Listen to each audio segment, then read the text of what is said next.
Bonjour à tous, bienvenue dans cette nouvelle vidéo. On se retrouve aujourd'hui sans mâchoire pour tester une machine vraiment incroyable. Dans ce magnifique carton, ceci n'est pas un carton musical, c'est une machine à poutou. Elle nous vient tout droit du Sri Lanka, on peut dire une machine bizarre et inconnue puisque vous allez voir, je ne sais absolument pas m'en servir. Le poutou, je vous montre une image, c'est le petit déjeuner indien dont la recette de base est faite à partir de farine, de riz et de noix de coco. On est un peu sur un petit déj hyper calorique, ça se mange généralement avec du curry ou des bananes et vous allez voir, il y a plein de variantes comme par exemple, je vous montre le poutou curry haricot. Juste avant de vous montrer la machine, on passe aux courses. J'ai donc pris de la farine de riz, des bananes, curry, pâte à curly, Nutella sans huile de palme, coco,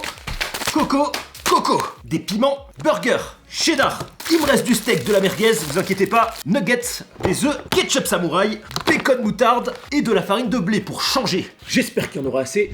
Alors cette machine est très intéressante, déjà parce qu'elle n'existe qu'en Inde et dans les pays alentours. D'ailleurs pour vous dire, j'ai trouvé qu'une seule recette en français avec cette machine, tellement c'est pas répandu en France. On fait aussi un peu de vidéos dans la nature, de survie sur la chaîne, et cette machine est très ancienne à tel point qu'à l'origine, elle était faite en terre cuite. Je vous montre une photo, ça veut dire qu'on peut aussi la reproduire dans la nature. Alors celle que vous voyez, la machine de base, elle n'a qu'une tour, moi j'en ai 3. Au passage, voici le record du monde de poutou, 5,50 m, ce qui fait beaucoup de rations pour le petit-déj. Allez, on va ouvrir la machine. Juste avant, je vous rappelle, si vous l'avez raté, qu'on avait testé une friteuse à air, une machine à popcorn, mini fontaine à chocolat cheddar, ou encore une machine à mini donuts. Donc pour les nouveaux, bien sûr, abonnez-vous si vous kiffez les machines, puisqu'à chaque fois c'est un carnage. Cette machine m'a coûté seulement 30 €, et pour une fois elle est pas d'occasion, tout simplement de l'alu, et c'est hyper ingénieux puisqu'il y a seulement 5 minutes de cuisson avant de manger. L'appareil se compose d'un récipient où on va mettre apparemment de l'eau, et là on a les tubes à poutou avec un journal avec les stars du Sri Lanka. On a donc 3 tubes, on ferme,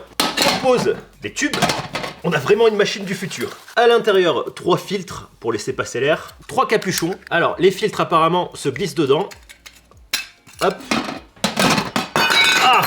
Et après on remet les capuchons dessus. Donc capuchons comme vous voyez. Ah! Et c'est solide, capuchons comme vous voyez qui sont troués.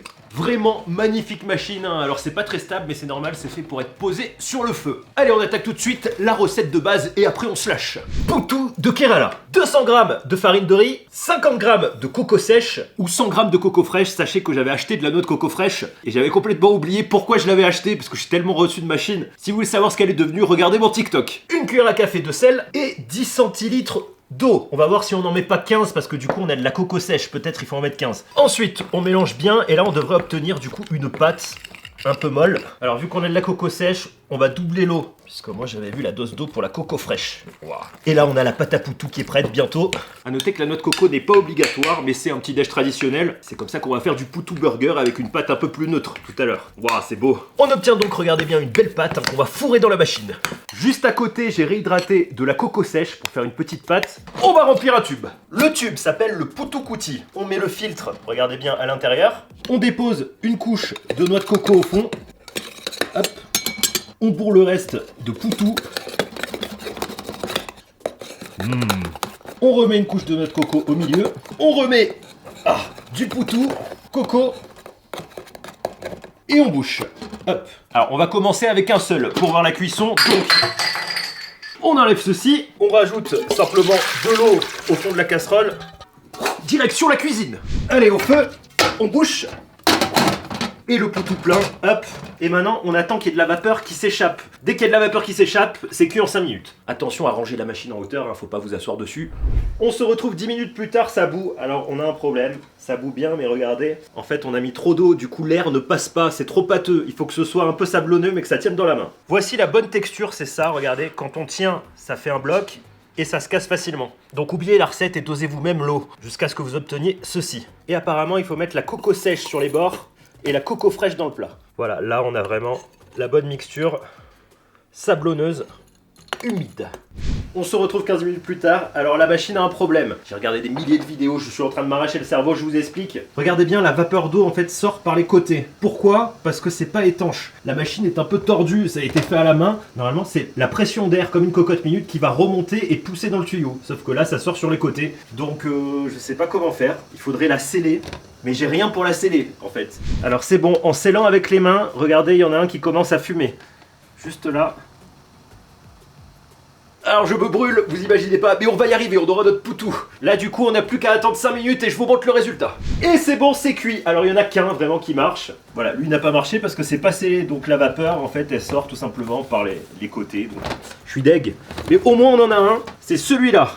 Allez on y va. Ah, oh, on pousse par derrière. Oula. C'est pas comme dans les vidéos. Bon, malheureusement, je vais goûter, hein, mais je crois que c'est pas assez cuit. Bon appétit, c'est chaud.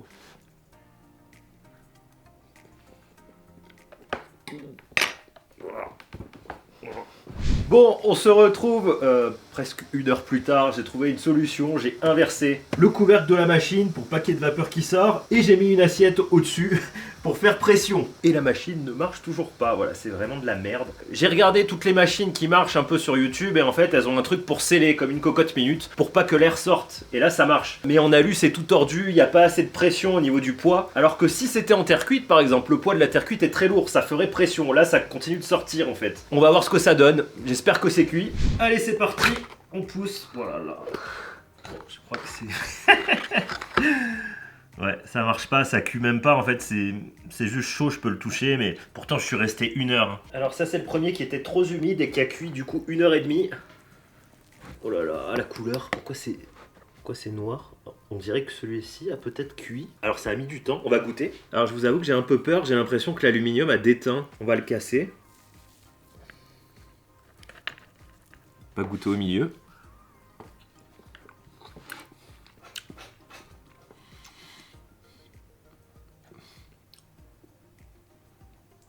Ah, j'ai avalé. Alors c'est bon, mais c'est méga amer. En fait, il y a un truc que je comprends pas dans la machine qui va pas. Parce que normalement, ça doit pas prendre cette couleur, quoi. Regardez, on a de l'alu, je sais pas ce que c'est. De l'argenté, ça me fait peur. C'est méga amer.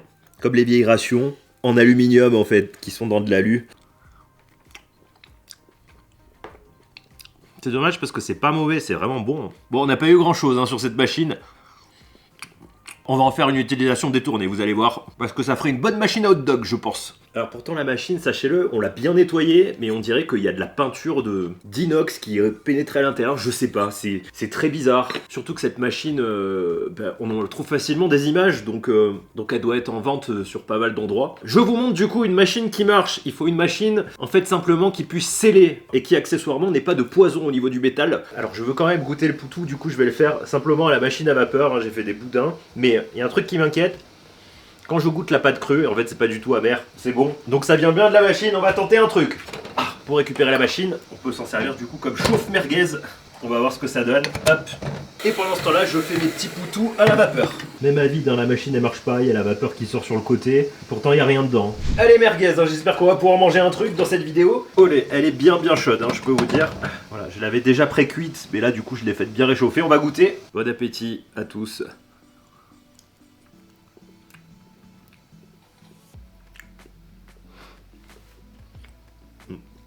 Je mange pas, elle est amère. La machine, elle a un problème. Il y a des produits chimiques dedans, je sais pas. Bon, alors peut-être qu'il fallait laisser tourner la machine, je sais pas, 2 heures, mais dans tous les cas, déjà, ça marche pas parce que ça sort sur le côté. Mais ça fait flipper quand même. J'ai jamais... Pourtant, on en a fait des machines, J'ai jamais acheté une machine où tu faisais cuire...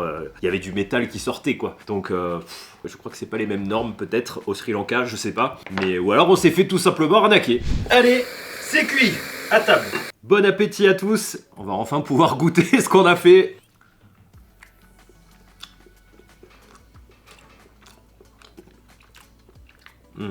Wow. C'est super bon, c'est méga, mais méga calorique. Allez, un petit peu de sauce curry, parce qu'apparemment ça va bien ensemble. J'écrase dedans. Waouh, c'est super bon, vraiment. C'est hyper calorique, j'ai jamais mangé un truc aussi calorique, quoi. C'est génial. Nutella, banane. Et bon appétit à tous.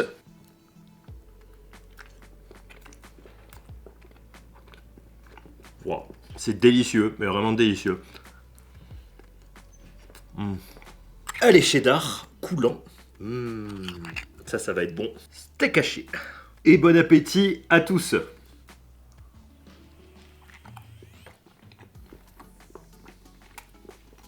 Wow. C'est ouf parce qu'il y a de la noix de coco dedans, mais en fait, ça peut se manger à la fois salé et sucré, c'est vachement bon. Bon, je suis deg pour la machine, mais au moins je me régale. Bilan, je n'utiliserai même pas cette casserole pendant l'apocalypse. Alors je vous montre le fond, sachez que quand j'ai versé l'eau, pourtant je l'avais lavé, hein, il y a bien du produit ou de l'aluminium qui s'est mis dans l'eau en fait. Je sais pas si vous voyez, mais ça fait plein de petites bulles au fond. Alors on peut toujours récupérer ça pour faire des missiles, ou un casque à God, si vous avez toujours rêvé de ce genre de casque. Bon bah très déçu, malheureusement, je compte quand même sur vous pour faire péter des pouces bleus dans le cul la machine. 3 fois, et bien profond. Bah ça arrive au moins où vous ferez pas avoir. Comme moi. C'est dommage parce que c'est quand même de la belle manufacture, hein, mais ça marche pas. Et je vous avoue que ça fait peur. Déjà, il y a un truc que j'aurais dû remarquer, regardez. Ça c'est en inox, ça c'est en inox, ça c'est pas en inox. Alors pourquoi ? Parce que l'inox, ils l'ont mis dedans et tu le manges. Bon bah écoutez, j'espère que la prochaine machine sera meilleure. J'ai quand même pu goûter un truc qui s'apparentait au poutou. Je peux vous dire que c'est délicieux, donc essayez de tester chez vous, à la vapeur. Je vous suggère du coup une très bonne machine qui a très bien marché, la machine à mini donuts. En attendant l'apocalypse, mangez gras, survivez, faites du poutou. N'oubliez pas d'acheter une machine qui ferme, du coup. Et à bientôt, ciao!